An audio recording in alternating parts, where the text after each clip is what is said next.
This is the 1.12 version. If you are working in 1.13, basically everything is different. Link to that tutorial in the description as soon as it goes up. Welcome back, Mushroom Man Toad here.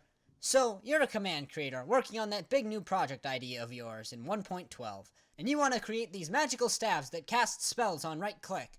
So you've gone to some YouTube tutorial out there and learned how to make right-click detection with the carrot on the stick item. Pretty simple, so you get that working. But, of course, you can't bear to have your staff looking like this hideous carroted fishing pole. So you quickly learn how to resource pack, and you change the texture of the carrot on a stick to make it look like a weapon of a true wizard. And all would be well and good. But you want 6 different kinds of staves because of some intricate class-based system. So you go out on that search and stumble upon damaged predicates, which do your job nicely. After setting up the model file for the carrot on a stick to look something like this, you now have your 6 staff textures in-game. But, of course, you need to separate these staves into various functions, so you come across a command that looks something like this, and set up all that for your staves. Now, a lot of people would stop here and be satisfied, but not you, because for each of these staves, you want an attribute system. Now, although you know that scoreboards are a viable option, you don't want to bother with like 20 new objectives and a bunch of complicated commands like that. You want to track those attributes right onto the item. If that's you, then you are in the right place. The first trick I want to show off will include displaying to the player what the staff does as an added bonus. To set up the items for this, you want to set up a command like this: /give @p Minecraft carrot on a stick 1 0 unbreakable 1 display name staff of lightning lore level 37 and ice boost. The key here is lore, and what makes lore ideal for this? Well, it has a neat feature that it reads each line of text as a separate string. So if I do a command like /scoreboard players tag @a score click min equals 1 add ice selected item tag display lore ice boost, it will add the tag ice to any player who right-clicks a staff that has any line of lore reading ice boost. It doesn't have to be the first line or the third line or any of that. Any line that has it, it will work on. And this makes lore really great for not only displaying the stats, but also storing them. Additionally, lore cannot be modified by the player in-game, unlike the item's name, which can be changed on an anvil.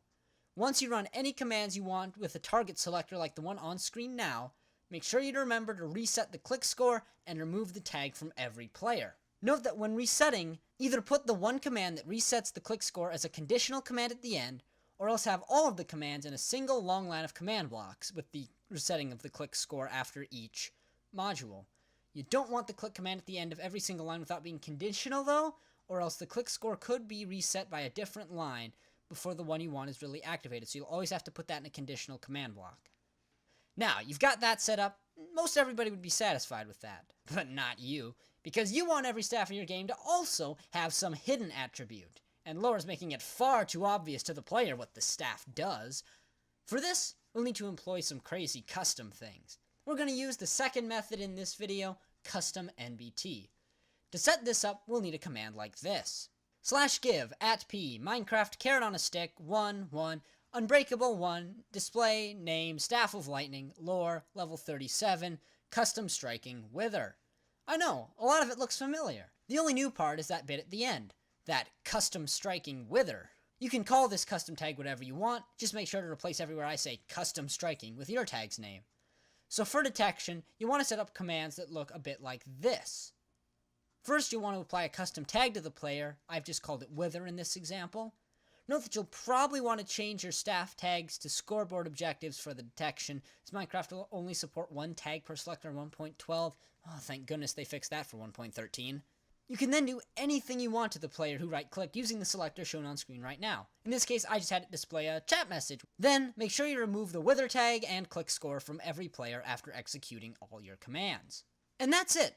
There are your 2 tricks to having infinite right-clickable items in your Minecraft world. If this video helped you out, please let me know by leaving a like on it, as this video took a lot of time to create, so your support is much appreciated. And do consider subscribing if you're not already for new Minecrafty content every Monday, Wednesday, and Friday.